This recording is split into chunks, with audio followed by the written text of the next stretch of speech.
Hello students, my name is Yogendra and today I am standing here on behalf of BM Public School. आज की video में हम सीखने वाले हैं मैटर एंड एनर्जी के बारे में। चाहे आप किसी भी क्लास के स्टूडेंट 3, 4, 5, 6, 7, 8, 9, 10, आपको ये जानना जरूरी होता है कि what is matter and what is energy.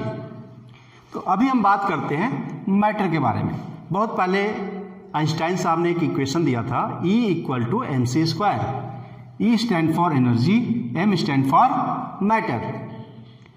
तो एनर्जी मैटर में चेंज हो सकती है और मैटर एनर्जी में चेंज हो सकता है, और आइंस्टाइन साहब को नोबेल प्राइज भी मिला था। मैटर क्या होता है और मैटर की स्टेट क्या होती है, और क्या मैटर एक स्टेट से दूसरे स्टेट में चेंज हो सकता है।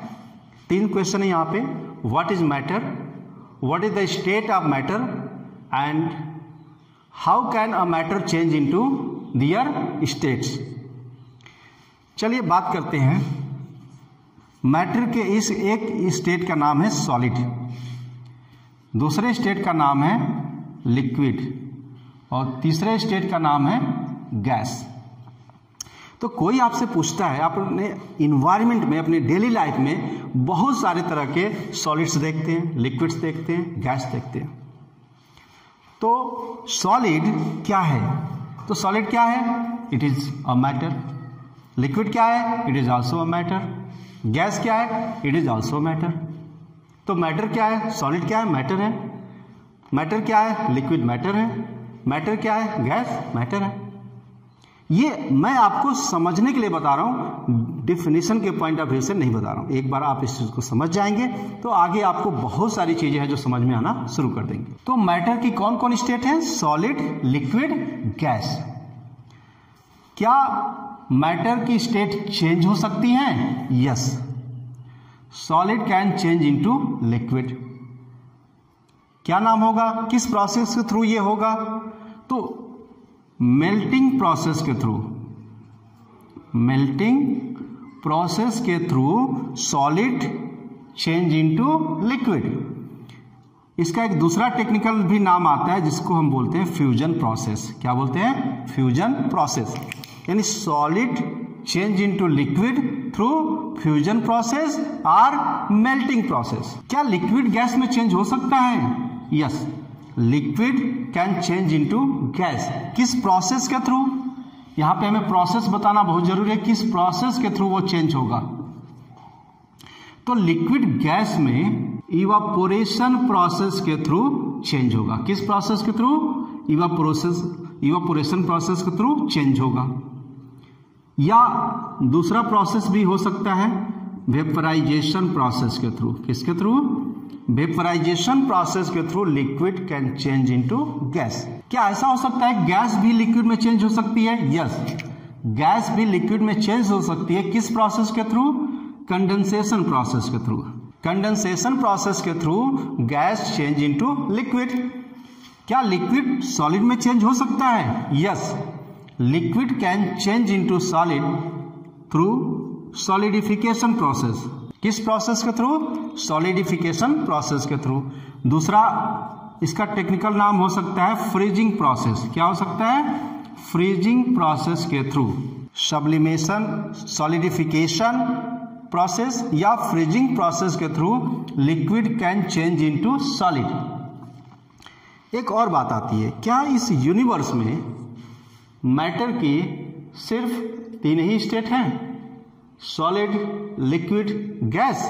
नहीं, 2 स्टेट और होती हैं जिनको हायर क्लासेस में पढ़ा जाता है। सॉलिड के बाद एक प्रोसेस आता है जिसका नाम है, एक स्टेट आता है जिसका नाम है BEC, बोस-आइंस्टाइन कंडेंसेट। चूंकि इस तरह का लो टेम्परेचर हमारे अर्थ पे पॉसिबल नहीं है, इसलिए ये हमारे लिए डिस्कस का विषय अभी नहीं है। गैस के बाद एक और स्टेट होती है जिसका नाम है प्लाज्मा।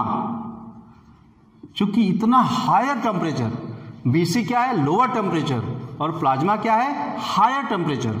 हाई टेम्परेचर में क्या होता है? जो स्टार्स होते हैं उनके अंदर बहुत ही हाई टेम्परेचर होता है, तो स्टार्स के अंदर प्लाज्मा जैसी मैटर की स्टेट पाई जा सकती है।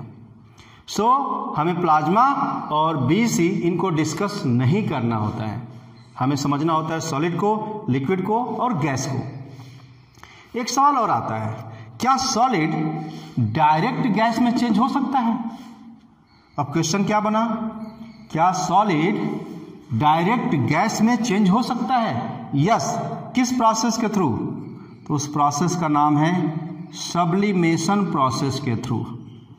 किस प्रोसेस के थ्रू?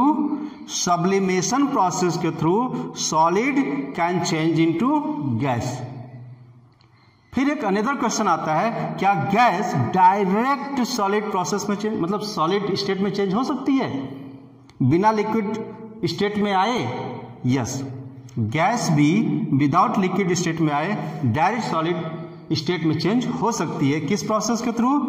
तो सब्लिमेशन प्रोसेस के थ्रू। अब आपको कंफ्यूजन होगा कि दोनों प्रोसेस का नाम ही सब्लिमेशन प्रोसेस क्यों रखा गया।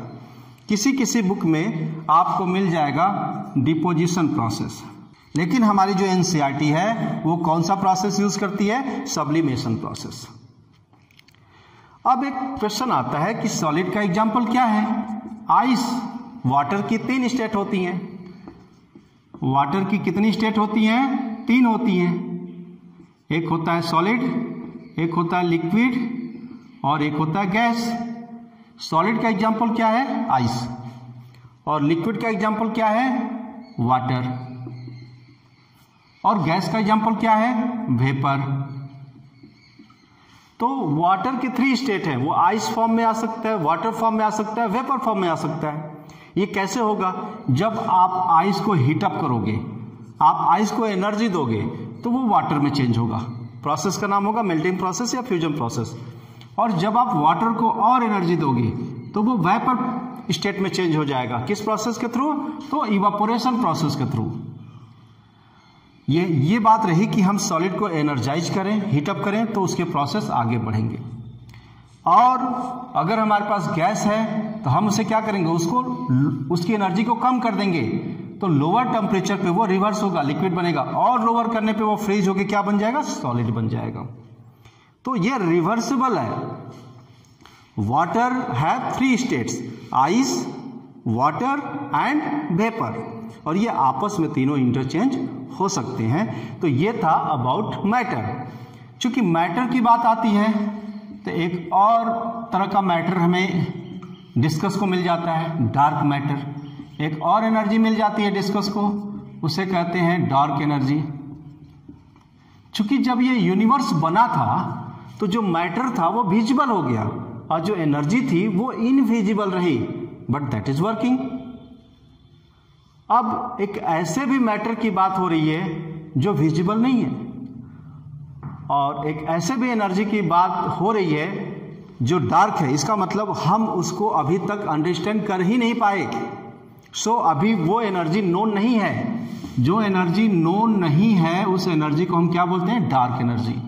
और जो मैटर नोन नहीं है उसे हम क्या बोलते हैं? Dark matter. और जो मैटर नोन है उसे हम बोलते हैं विजिबल मैटर, और जो एनर्जी नोन है उसे हम बोलते हैं विजिबल एनर्जी। तो this topic was about matter and energy. I hope आपको क्लियरली अंडरस्टैंड हुआ होगा। Thank you so much.